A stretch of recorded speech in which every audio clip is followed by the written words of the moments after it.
हरे कृष्णा। भगवत गीता 14 अध्याय जो है प्रकृति के 3 गुण। श्लोक क्रमांक जो 16 से 21, ये 5 श्लोकों में जो भगवान अर्जुन से कह रहे हैं कि कैसे ये प्रकृति के 3 गुण सत्व रजस तमस, ये जीवों को, ये हम सब जीव है, हमारा इस प्रकृति के 3 गुण से जो बहुत ही गहन संबंध है और ये वास्तविकता है हमारे जीवन की, और ना इस जीवन की बल्कि हमारे भविष्य की, और हमारे पूर्ण स्वरूप जो सच्चिदानंद स्वरूप है उस तक पहुँचने की एकमात्र विधि है ये ऐसा दिव्य ज्ञान जो भगवान ने पहले ही श्लोक में अर्जुन को कहा कि हे अर्जुन तुम सुनो, ये दिव्य ज्ञान बहुत ही परम गुह्य ज्ञान है जो अब तक मैंने बोला है लेकिन इतना विस्तारित नहीं बोला है। तो सबसे ज़रूरी ये जो 3 डोरियां है, हम जीवात्मा इस जगत में जहाँ जन्म मृत्यु जरा व्याधि है, जन्म है इसलिए हमारी उम्र बढ़ती है, बुढ़ापा होता है,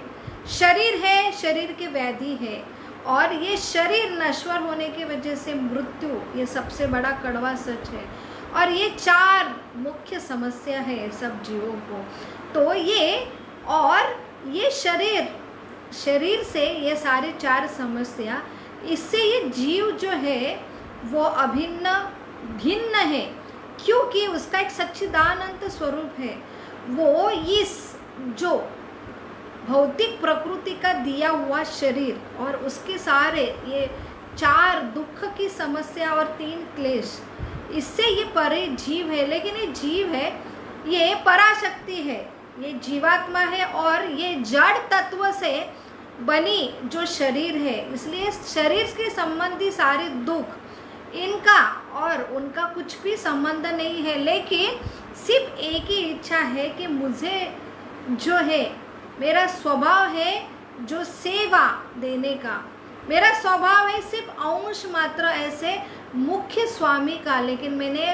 वो स्वभाव जो मेरे इच्छा, एकमात्र इच्छा से मैंने गमाया। अभी मुझे स्वामी बनना है, जो मेरा स्वरूप स्वामी का नहीं है। प्रकृति के ऊपर विजय प्राप्त करना है। प्रकृति स्त्री तत्व है, मैं भी स्त्री तत्व हूँ, लेकिन मुझे पुरुष बनना है। ये मेरी एकमात्र जो छोटे बालक की नाबालक जो ना समझ है उसकी एकमात्र ऐसे बालिश इच्छा पूर्ति के लिए भगवान ने ये संसार बनाया। और ये बालक इतना ये अंश मात्र है, इसलिए वो खुद चलायमान नहीं है, वो पूरा निर्भर है अपने पिता के ऊपर, इसलिए लेकिन उसको खुद चलाना है सब कुछ। तो यहाँ पे उसे ऐसा है भव्य दिव्य शरीर दिया जाता है। हमारा आत्मा ये हमारा मूल स्वरूप है, जिसकी जो व्याख्या अध्याय क्रमांक 2 में दिया है कि केशाग्र, केश के अग्र का जो एक अग्र हिस्सा है उसके 10,000 टुकड़े की, तो उसका एक हिस्सा हम है। इतना छोटा अणु स्वरूप हम है, लेकिन हमारी इच्छा थी हमको स्वामी बनना है। प्रकृति ये स्त्री है, उसके ऊपर भोग करना है, इसलिए हमको इतना ये जो शरीर, स्थूल शरीर दिया गया। ऊपर से हम चलायमान नहीं है, हम खुद जो है अपनी ये आईलिड्स भी चला नहीं सकते हैं, सांस नहीं ले सकते, तो इसके लिए पूरा निर्भर है। लेकिन अभी हमें निर्भर नहीं बल्कि स्वतंत्र हम ही चलाए मान होना चाहिए, ये हमारी जीत थी। इसलिए हमारे परम पिता ने हमारे भौतिक प्रकृति निर्माण की, क्योंकि प्रकृति के ऊपर हमको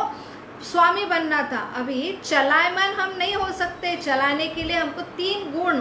ये दिए, ये डोरी है 3 गुण की। तो ये 3 गुण जो भौतिक प्रकृति की अधिष्ठाता दुर्गा है, ये भगवान की बहिरंग शक्ति है। ये 3 डोरी जो जीवों की इच्छा है उसके हिसाब से उसे नचाती है। इसलिए भौतिक प्रकृति के 3 गुण का जो ज्ञान है वो अति दिव्य है, क्योंकि यही तो डोरी है जिससे हम ये भौतिक प्रकृति में अटके हैं और भौतिक प्रकृति ये दुखालय अशाश्वतम ये जेल है। तो ये हमारी इतनी तीव्र इच्छा है कि हमको स्वामी बनना है, इसलिए ये 3 गुण ना सिर्फ हमें नचाते हैं बल्कि हमें अंधे बना देते हैं। हमें अपना स्वरूप का जो ज्ञान है वो ढका देते हैं, उसमें हम अंधे होते। ये जो जीवन का स्वरूप है ये कितना दुखालय, ये जेल है, ये भी ये भौतिक प्रकृति के 3 गुण ढका देते हैं। तो इसमें सत्व, रजस और तमस ये तीनों भी गुण, सत्व कहीं मात्रा में जो जैसे एक जेल में एक कैदी को डाला है, लेकिन कैदी के आँखों के ऊपर पट्टी है, सिर्फ आँखों के ऊपर नहीं, उनका जो कॉन्शियसनेस है, मन है, जिससे अगर अंधा व्यक्ति है वो जो कर्ण से कॉन्शियसनेस से समझ में आता है ये माहौल क्या है, मैं कौन हूँ, ये कहाँ पे आया हूँ, मुझे करना क्या है। लेकिन ये ऐसा ये भौतिक प्रकृति का जेल है, सिर्फ आँखों के ऊपर पट्टी नहीं, हमारी जो चेतना है, जो मन बुद्धि, उसके ऊपर भी ये पट्टी लगा के रखती है। तो सत्व गुण की पट्टी है ना, थोड़ी पतली पट्टी है, इसलिए सत्व गुण के लोग समझते हैं ज्ञान से, उनके पूरे ये जो 9 द्वार है उसमें उजाला है और इसमें सब कुछ उसे पता होता है, ये जेल है, उसे पता होता है, इसलिए वो सतर्क रहता। हर नियम जो है कि जैसे एक कैदी को समझ में आता है कि मैं जेल में हूँ, तो वो बहुत सतर्क से जो जेल के सारे नियम हैं, कानून हैं, बहुत ही अच्छे तरह से पालन करेगा, क्योंकि उसे पता है थोड़ा भी मेरी गलती होती है तो मुझे यहाँ पे ऑलरेडी मैं शिक्षा भोग रहा हूँ और मैंने इधर टाइट जो मेरी व्यवस्था है लॉ एंड ऑर्डर की, हर जगह कैमरे लगे हैं और इसमें मैं थोड़ी भी गलती करता हूँ तो मुझे और जो है पनिशमेंट मिलेंगी, इसलिए वो सतर्क है। पट्टी है लेकिन पतली है, तो पट्टी क्या है कि ज्ञान है, लेकिन वो ज्ञान से ही मदमस्त होता है कि मैं सबसे ज्ञानी हूँ। रजो और तमोगुण तो ये इतने पागल लोग हैं, उन्हें पता ही नहीं है जेल है, मुझे पता है, इसलिए वो सतर्क रह के जो ज्ञान से सब अर्जित करता है वो हमेशा सतर्क रहता है। ये पाप है, ये पुण्य है, तो पाप कभी नहीं करते, और पुण्य तो यहाँ पे उनको समझ में आता है कि नियम फॉलो किए ना जेल के, तो मुझे ना अच्छी व्यवस्था मिलेगी जेल में, और वहाँ पे वो और लोगों से कंपैरिजन में कितना ज्ञानी हूँ। और ये ज्ञान के वजह से ये आँखों में पट्टी लगती है, पट्टी है, पूरा प्रकाश नहीं समझ में आता है कि अरे मैं जेल हूँ तो सही, जो ज्ञान है कि मुझे जेल से बाहर निकलना है,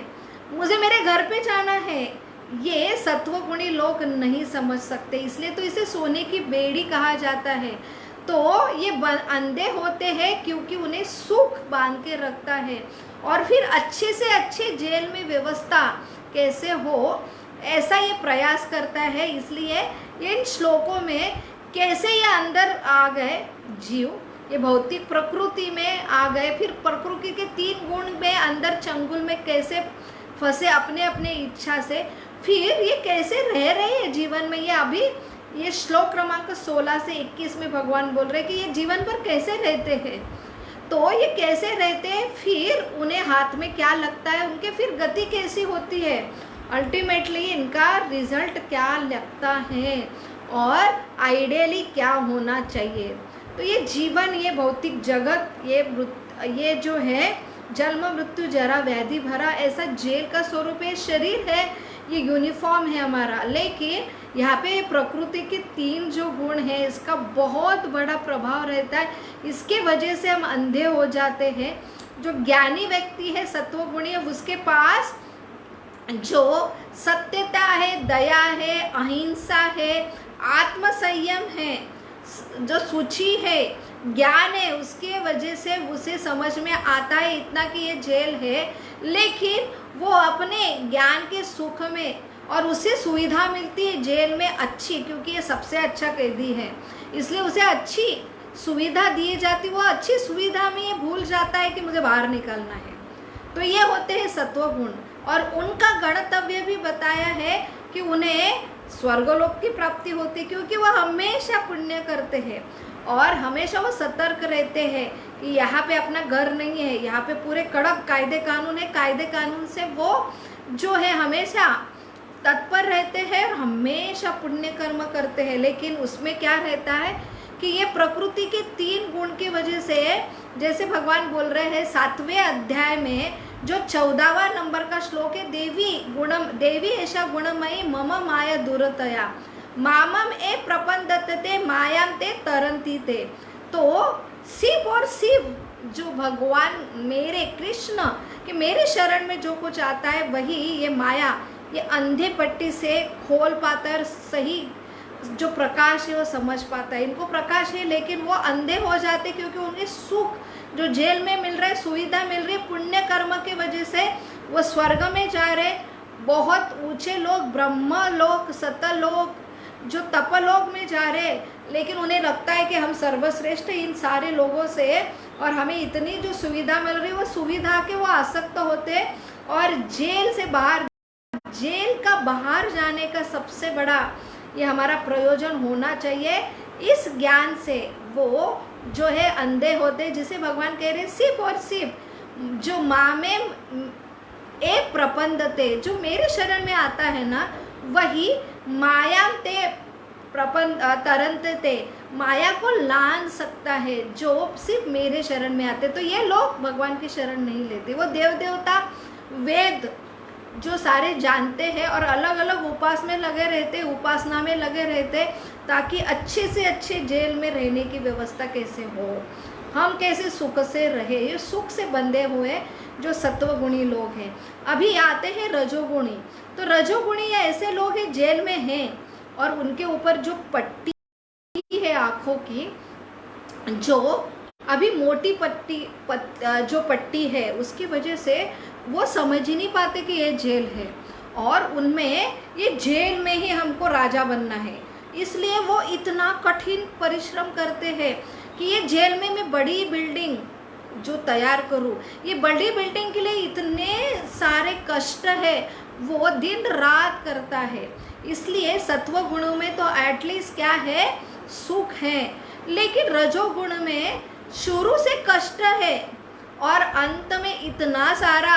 जो जेल में बड़ी बिल्डिंग हमने उभारी है, पूरा जीवन भर हमने अपना जो समय कष्ट धन लगा दिया और अंत में क्या है मृत्यु में हमें कुछ भी हमारे हाथ में नहीं आता है। तो इसमें एक स्टोरी आती है कि कैसे एक व्यापारी जो रजोगुणी है, ज़्यादातर व्यापारी की उनको लगता है ये सारा जीवन भर वो दाव पे लगाते तो धन कमाना अच्छी बात है, लेकिन उसमें वो अंधे हो जाते, जीवन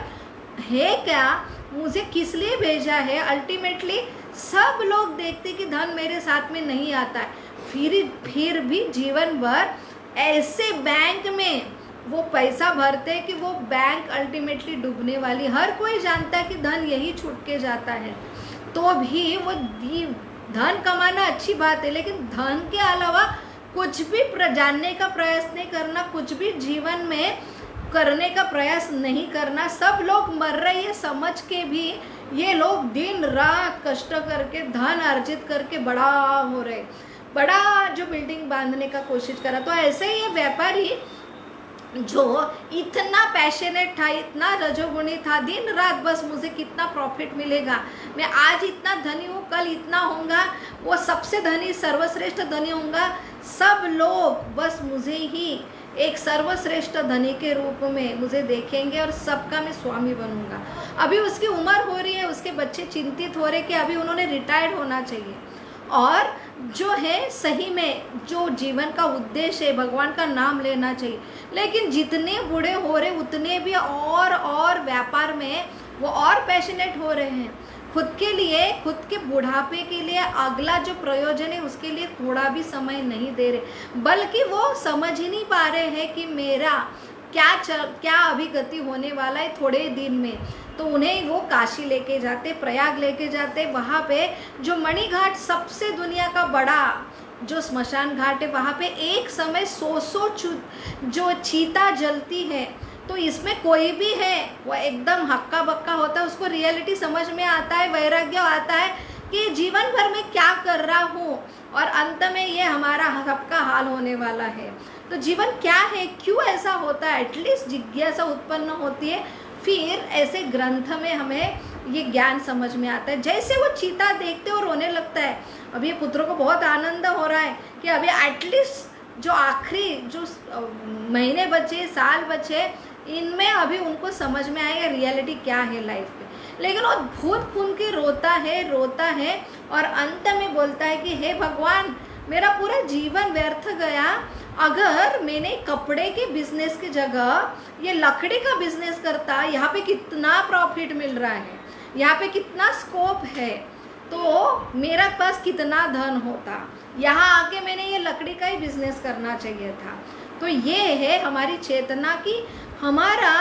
काल हमको सब कुछ छीन रहा है, तो भी हम अंधे होते हैं। रजोगुण अतिशय जो अति लोभ जो है और कामना, इसके वजह से वो अंधे होते हैं। जीवन भर उन्हें सुख नहीं है, सिर्फ सुख क्या है, प्लान। जब वो प्लान बनाते हैं कि मैं ऐसा बनूंगा, मैं फिर इतना बड़ा बनूंगा, सब मेरे दास होंगे, ये प्लान में ही उनको सुख है, एटलीस्ट थोड़ा सुख है। तो ये है रजोगुणी लोग, और इनका जो अंत है कि वो इसी पृथ्वी पे, उनकी उच्च गति स्वर्गलोक ब्रह्मलोक नहीं होती है, फिर से पृथ्वी पे जन्म लेते हैं। तो ये है राजसिक लोग। अभी तामसिक लोगों के बारे में भगवान ने बताया कि ये तामसिक लोग है ना, उनके जो आँखों पे तो इतना बड़ा ब्लैंकेट जैसा मोटा पट्टी है, तो कितना भी हमने ट्यूबलाइट लगाया तो भी अंदर, कितना भी उनको हिलाया, ज्ञान दिया, तो उन्हें ये समझ में नहीं आता कि हम जन्म मृत्यु जरा व्याधि से अटके, ये जेल है, ये हमें शरीर मिला है जो है यूनिफॉर्म जैसे है और एक दिन नष्ट होने वाला है। तो ये लोग जानबूझ के उन्हें पुण्य के जगह वो पाप में लगते, उनको जेल लगता ही नहीं, यहाँ कुछ नियम है, अभी मैं दुख भोग रहा हूँ और कुछ लॉ ऑर्डर्स हमने पालन करना चाहिए, वो भी वो समझ नहीं पाता और जानबूझ के वो जो है पाप कर्म में लगता है। तो ऐसे लोगों को तो थोड़ा भी आनंद की सुख अनुभव नहीं होता है, वो पूरे नशे में रहते हैं, उनका पूरा जो भ्रम पागलपन में रहते हैं और उनकी अंतगति जो है वो नरक में जाते, उनकी अंतगति जो है पशु योनि में, अधम योनि में चले जाते हैं। ऐसे भगवान यहाँ पे ऊर्ध्वं गच्छति सत्वस्ता, मध्य तिष्ठति राजसा, अधो गच्छति तामसा, ये वर्णन आता है श्लोक क्रमांक 18 में। तो यहाँ पे ये सब सुनाने के बाद अभी भगवान जो कह रहे हैं अर्जुन को कि अभी आपने 3 गुण कैसे ये लोगों ने अट्रैक्ट किया, फिर ये 3 गुणों के आच्छादित लोग कैसे यहाँ पे रहते हैं, फिर उनका क्या होता है। लेकिन ऐसा भी एक लोग रहते हैं कि वो 3 गुणों के ऊपर रहते हैं, ये 3 गुणों के ऊपर विजय प्राप्त करते हैं। तो उनका क्या होता है कि वो हमेशा जीवन भर कैसे होते हैं और उनकी गति क्या होती है। तो यहाँ पे ये 3 गुण, उसमें सत्वगुणी लोगों का ही ये चांस है कि सत्वगुणी में पट्टी जो है आँखों की पतली होती, ज्ञान का प्रकाश रहता है। तो कुछ जो है पुण्य कर्म से ये पॉसिबल नहीं है, सिर्फ अज्ञात सुकृति या किसी शुद्ध भक्तों का थोड़ा संग मिलता है। ऐसे कृष्ण भावनामृत जो भगवान को जानता है, उनका थोड़ा संपर्क में ये सत्वगुणी आते हैं, जो ज्ञानी है, जो सत्यता पारायण है और जो अहिंसावादी है, जो नम्रता है, ऐसे सत्वगुणी लोगों को भगवान के भक्त का थोड़ा भी संपर्क आता है, तो ऐसे लोग जो है समझ में आता कि अरे ये तो जेल है, मैं आ ब्रह्मा भुवना लोका से चीटी भी बनूं तो भी ये, कितने भी एसी रूम में रहो, कितने भी स्वर्ग में सुविधा है, तो वहाँ पे भी ये जेल है, ये बंधा हुआ मैं, तो मुझे भगवान की शरण लेना चाहिए और ये तभी मैं ये जेल से परमानेंटली मुक्त हो के मेरे घर, जो मेरा स्वधाम घर है, वहाँ जा सकता हूँ। और कृष्ण भावनामृत जो भगवान की भक्ति विकसित करके यही जन्म में वो वहाँ पे 3 गुणों से मुक्त होकर का अनुभव, दिव्य अनुभव करता है। तो ये जो भगवान ने अभी ये बताया है, और उसको क्या गति मिलती है कि वो जन्म मृत्यु जरा व्याधि से मुक्त होता है, जेल से परमानेंट मुक्त होता है जो 3 गुण के ऊपर विजय प्राप्त करता है। ये सुन के अभी 21वें श्लोक में अर्जुन को बहुत जिज्ञासा हो गई। वो पूछ रहा है कि आपने सत्वगुण, रजोगुण, तमस गुणों के लोगों के बारे में बताया, फिर ऐसे लोग भी हैं कि वो 3 गुणों के ऊपर विजय प्राप्त करते, लेकिन मुझे आप बोलो कि ये 3 गुणों के ऊपर विजय प्राप्त करने वाला जो व्यक्ति है उसके लक्षण क्या रहते हैं, उसका आचरण क्या होता है, और वो किस प्रकार 3 गुणों को लांघ पाता है। ये अभी बहुत सबसे बड़ी जिज्ञासा जो है अर्जुन ने व्यक्त की है भगवान को, और इसके उत्तर में अभी भगवान जो श्लोक क्रमांक 22, जो 14वें अध्याय का श्लोक क्रमांक 22 से आखिरी जो 22 से 27 श्लोक में उसका तात्पर्य और समझा रहे हैं। ये श्लोकों द्वारा और तात्पर्य द्वारा हमें प्रभुपाद के तात्पर्य द्वारा यहाँ हमें समझेगा सबसे बड़ा ज्ञान कि कैसे दुख का कारण ये 3 त्रिगुणात्मक शक्ति है, और त्रिगुणात्मक शक्ति की वजह से हम यहाँ पे ये कर्म के बंधन में हैं और इतने प्रारब्ध जो है भोग रहे, दुख भोग रहे हैं, और अल्टीमेटली एक ही उपाय है 3 गुणों को लान पाना। और 3 गुणों को कैसा लानना, लानने के पर जो व्यक्ति लांदा है उन्होंने इस पे कंट्रोल किया, वो कैसा दिखता है, कैसा चलता है, उसका आचरण कैसा होता है, और वो जीवन में ही जो है पूर्णता मुक्त होके आनंदमय ऐसे सच्चिदानंद स्वरूप में रहता है। वही ज्ञान जो कल आने वाले परसों, हम कल छुट्टी है, बुधवार के दिन जो है हमारा भगवत गीता का 14वां अध्याय का लास्ट के जो श्लोक है 22 से 27 से 5 श्लोकों में हम देखेंगे। हरे कृष्णा कृष्ण कृष्ण हरे हरे, हरे राम राम राम हरे हरे। बहुत बहुत धन्यवाद। हरे कृष्ण।